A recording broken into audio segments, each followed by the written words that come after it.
Sir ये नहीं है, ये वाली नहीं है, दूसरी वाली होगी मीडिया की। शुरू करें? जी मकबूल आप पीछे खड़े हो गए। आप सबका बहुत बहुत शुक्रिया, खैर मकदम आप आए।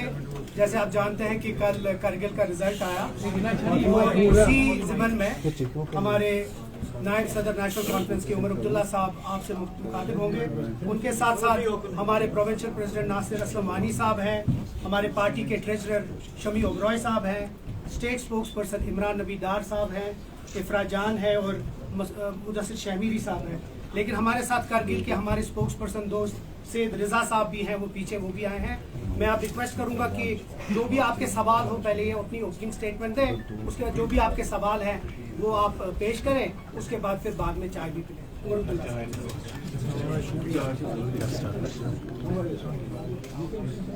सबसे पहले तो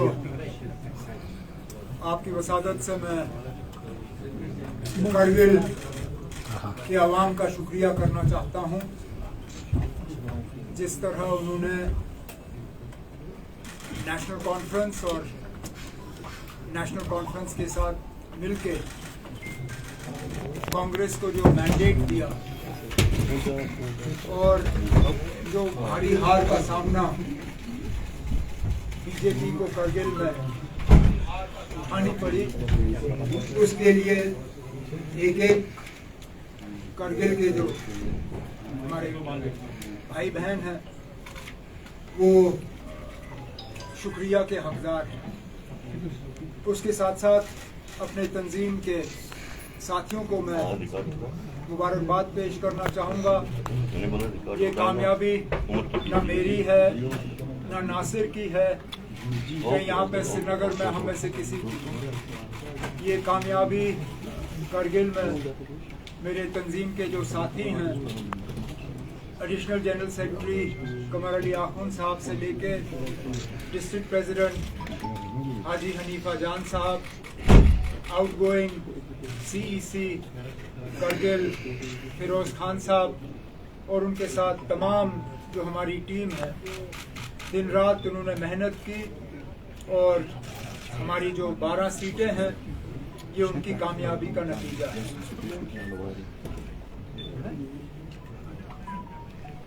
मैं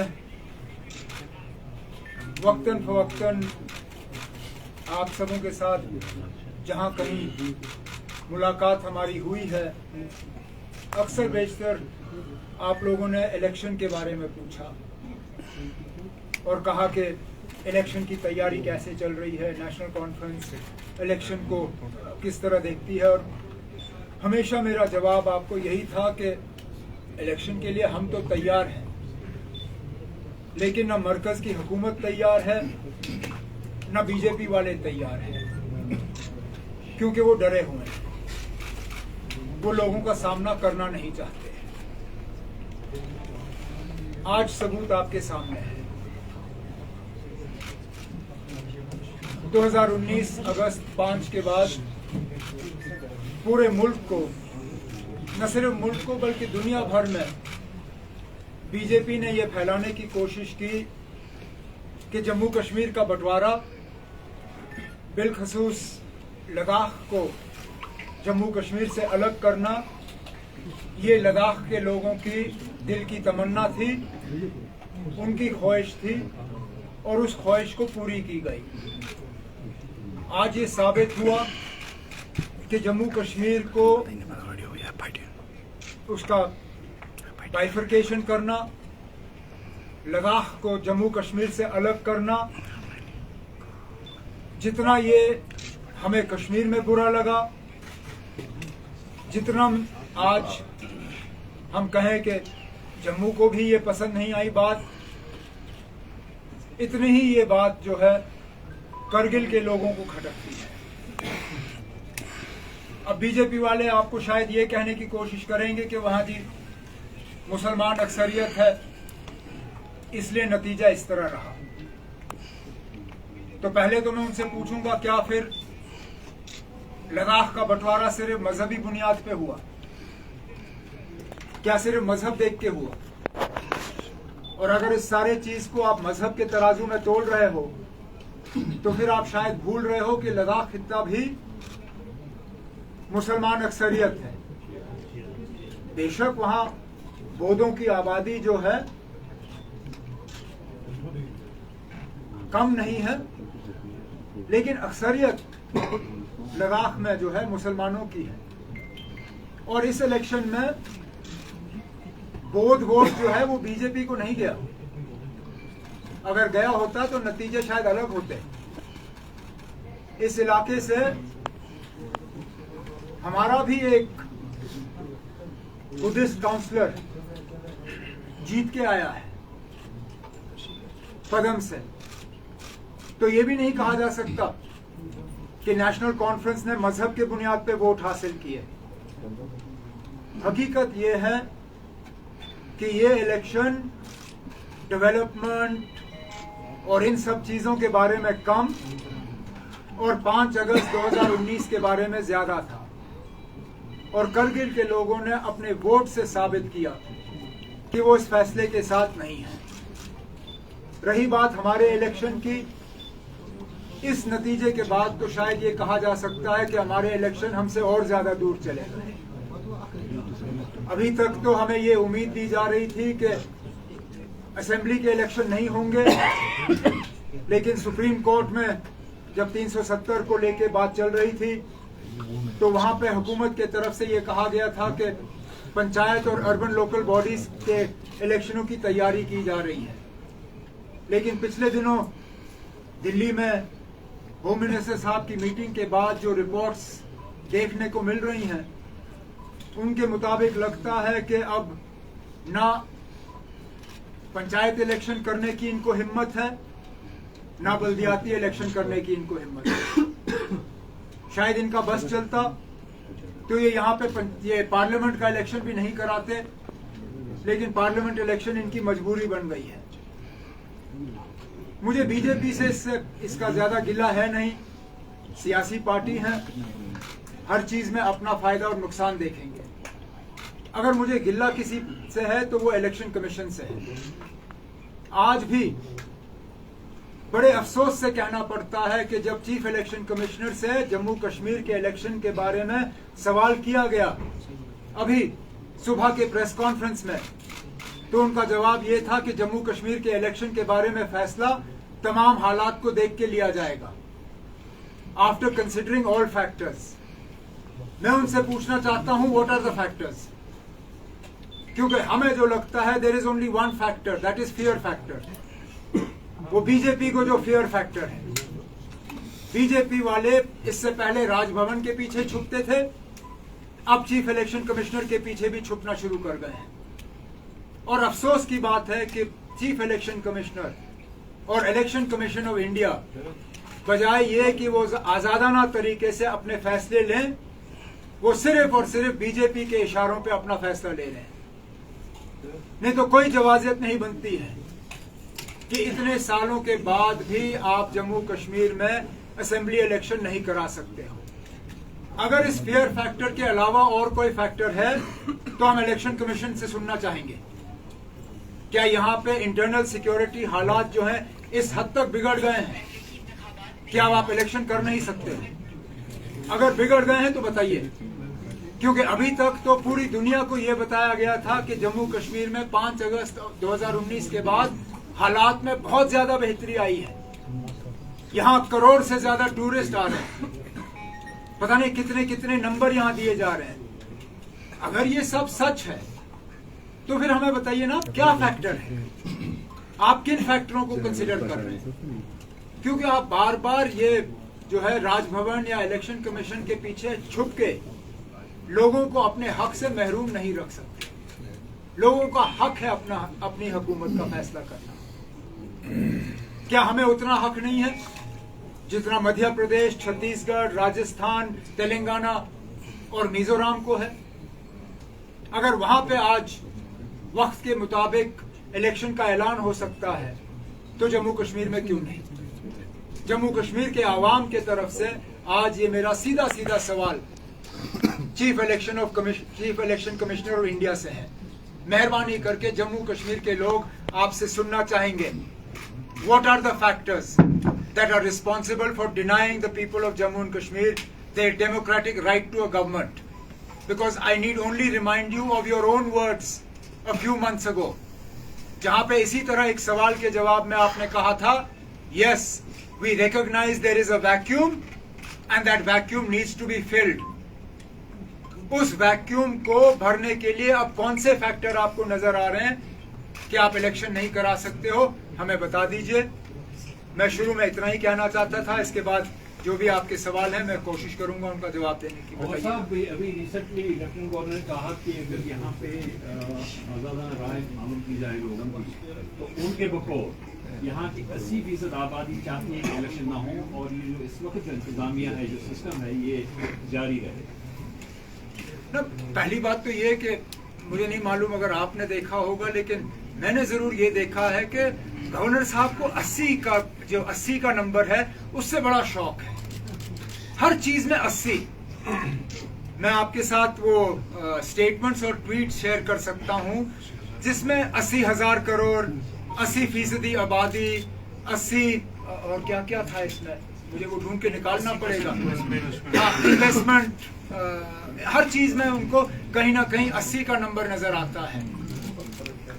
मेरी समझ में नहीं आता, जहां वो अपने पॉपुलैरिटी पे नंबर दे रहे थे तो 20% का कंसेशन क्यों, किस लिए? वो 100% सीधा कह देते, क्योंकि ये सर्वे किसी ने देखा नहीं।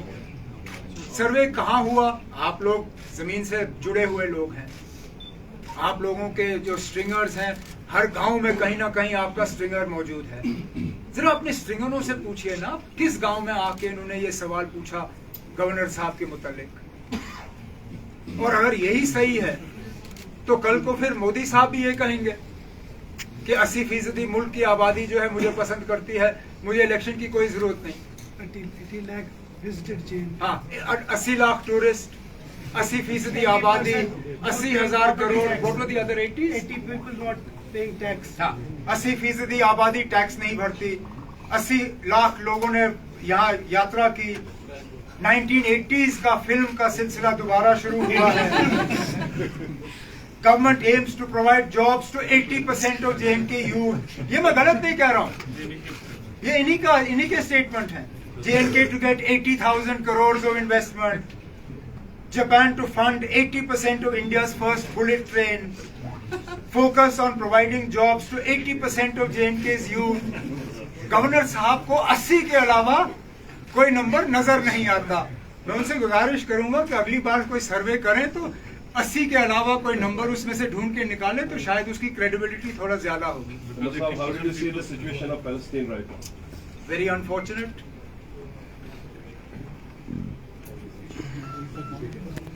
We are seeing deaths on both sides. At the end of the day, in any violent situation, whether it is in the Middle East, whether it has been in Jammu and Kashmir, wherever you see violence, ultimately the ultimate sufferers are always the innocent people. We can only hope and pray that the situation is brought as close to normalcy as early as possible, that violence is ceased, and that in this somehow the suffering of innocent people can be brought to an immediate stop. This is the problem of Palestine and Israel is not a new one. It's a protracted conflict.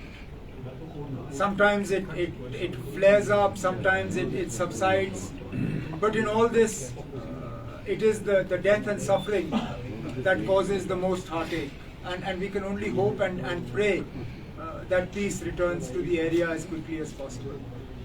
Thank you, sir. how would you like to answer the BJP's claim that your party practices dynasty politics, especially considering your performance in the Ladakh contemporary elections? मुझे सियासत में अब 22-23 साल हो गए ना। मैंने कितने इलेक्शन लड़े हैं, जीते भी हैं, हारे भी हैं। अगर इसके बाद भी मुझे इस सवाल का जवाब हर प्रेस कॉन्फ्रेंस में देना पड़े तो फिर क्या फायदा। आखिरकार इन चीजों का फैसला हम नहीं करते, आवाम करती है। जिस वक्त आवाम नेशनल कॉन्फ्रेंस को नहीं चाहेगी, वो नेशनल कॉन्फ्रेंस के अलावा किसी और को अपने वोट जो है देंगे। जहां तक नेशनल कॉन्फ्रेंस की क़यादत का सवाल है, हम बीजेपी वालों को तो नहीं कहते ना कि उनका लीडर कौन बनना चाहिए। मैं कौन होता हूं बीजेपी वालों को कहने के लिए कि उनका सदर कौन होना चाहिए। इसी तरह बीजेपी वालों को कोई हक नहीं है ये तय करने पे कि नेशनल कॉन्फ्रेंस का सदर कौन बने। ये हमारे मेंबर तय करते हैं। हमारी सालाना मेंबरशिप होती है, मेंबरशिप के बाद हमारे इलेक्शन होते हैं। इलेक्शन में हम खुली छूट देते हैं कि जो भी पार्टी के ओहदों के लिए इलेक्शन लड़ना पसंद करे वो आ जाए मैदान में। मैं आज भी कहता हूं, अगली बार जब नेशनल कॉन्फ्रेंस की सदारत का इलेक्शन होगा, नेशनल कॉन्फ्रेंस के अंदर या नेशनल कॉन्फ्रेंस के बाहर, बीजेपी से कोई आए, अगर उनको इतनी नफरत है हम लोगों से, वो चाहते हैं कि हम अपनी पार्टी की सदारत से हटें, वो आके मैदान में उतरे, लड़े इलेक्शन। देखें, अगर मेरे वर्कर जो हैं इस बात से नाराज हैं कि मैं एक खानदान से ताल्लुक रखता हूं, वो उनको वोट दें, मुझे कोई गिला नहीं होगा। जो आप ये पेश करें कि जो कार्यक्रम में रिजल्ट हुआ आपके हक में, तो ये एक रेफरेंडम है अगेंस्ट आर्टिकल 37 की एब्रोगेशन। बट 2020 में लेह में सेम इलेक्शन हुए थे, उसमें बीजेपी उस वक्त लेह में लोगों की नाराजगी,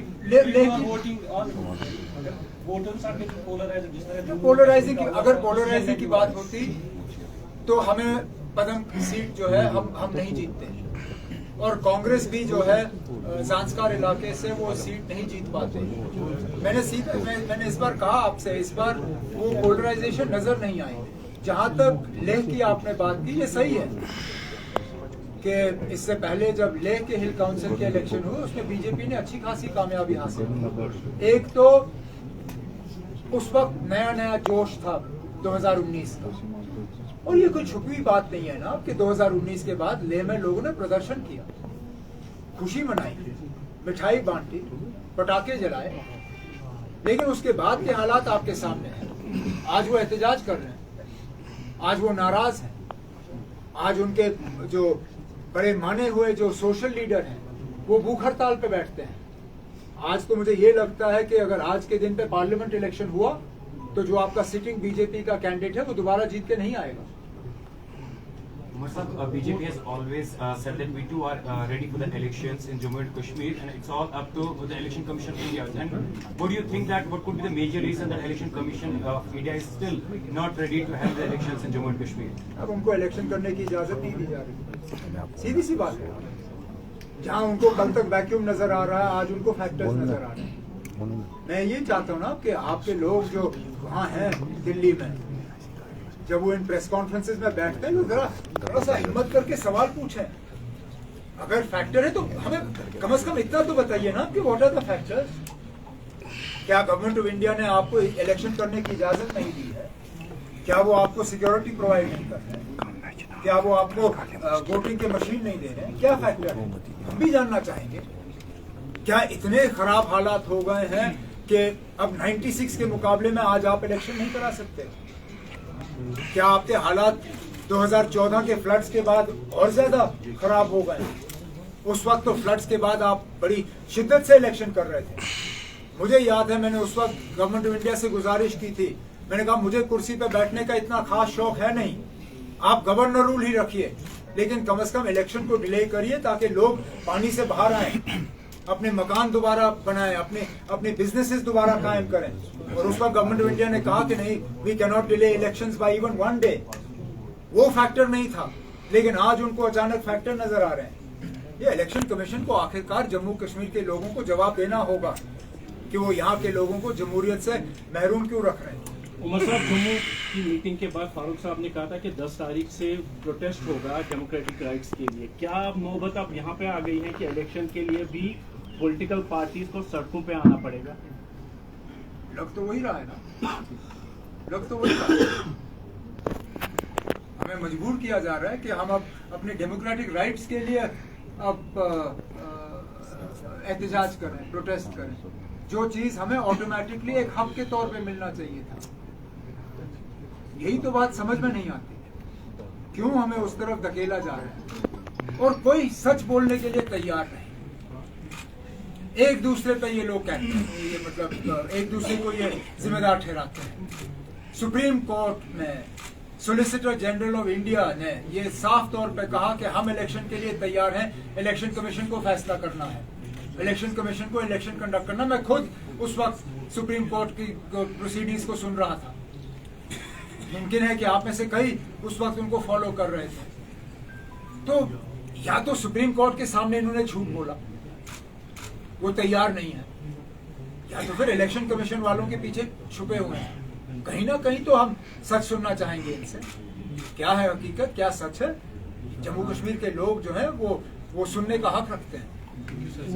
कल की रिजल्ट से इलेक्शन और डिले हो सकते हैं, आपके खदशात ऐसे? अब हमें तो कोई उम्मीद नहीं है इलेक्शन, मैं सीधी बात कर रहा हूँ ना, हमें तो कोई उम्मीद नहीं है। मैंने अपने साथियों को कहा है कि ज्यादा अपना वो गाड़ी का तेल जो है वो जाया ना करेंगे, हम थोड़ा सा काम करेंगे। पार्लियामेंट, जैसे मैंने आपसे कहा, इनको मौका मिलता तो ये पार्लियामेंट इलेक्शन भी नहीं कराते, लेकिन पार्लियामेंट इलेक्शन कराना इनकी मजबूरी है, क्योंकि ये दोबारा जो है मुल्क पे राज करना चाहते हैं। अब पूरे मुल्क पे इलेक्शन करके जम्मू कश्मीर के इलेक्शन को ये टाल नहीं सकते। अगर इनकी मजबूरी नहीं होती तो ये शायद पार्लियामेंट का इलेक्शन भी यहाँ नहीं कराते। मुझे लगता है नौबत यहाँ तक आई है। जिस तरह से नतीजे सामने आए हैं, नेशनल कॉन्फ्रेंस और कांग्रेस ने अच्छी जीत हासिल की है, क्या कभी अगर चुनाव होते हैं यहाँ पे असेंबली के, क्या आगे जो है आप कांग्रेस के साथ यहाँ पे कोई गठबंधन करने का सोचेंगे चुनाव के लड़ने के लिए? फिलहाल तो इंडिया अलायंस में जहां तक मुझे मालूम है सीट शेयरिंग की कोई बात शुरू नहीं हुई है। और एक तरफ से मैं कहूं तो मुझे इस बात का अफसोस भी है, क्योंकि अब कई महीने हो गए हमें पटना, उसके बाद बेंगलुरु, उसके बाद मुंबई, फिर कोऑर्डिनेशन कमेटी की मीटिंग 1 महीने से ज्यादा हो गया शरद पवार साहब के घर में दिल्ली में। लेकिन जब मैं बाकी पार्टियों के जो मेरे दोस्त हैं उनसे मालूम करने की कोशिश करता हूं कि कहीं पे आपकी सीट शेयरिंग पे कोई बातचीत शुरू हुई है, तो वहां से सुनने में आता है कि नो डिस्कशन हैज स्टार्टेड। हम भी डिस्कशन के लिए तैयार हैं, आ जाएं, हम बैठ के बात करेंगे, क्योंकि मकसद यही है, जिस तरह करगिल में बीजेपी को रोकना मकसद था, उसी तरह जम्मू कश्मीर में भी हम बीजेपी को रोकना चाहेंगे, लद्दाख में हम रोकना चाहेंगे, उसके लिए हम बात करने के लिए तैयार हैं। Thank you. Have a cup of T.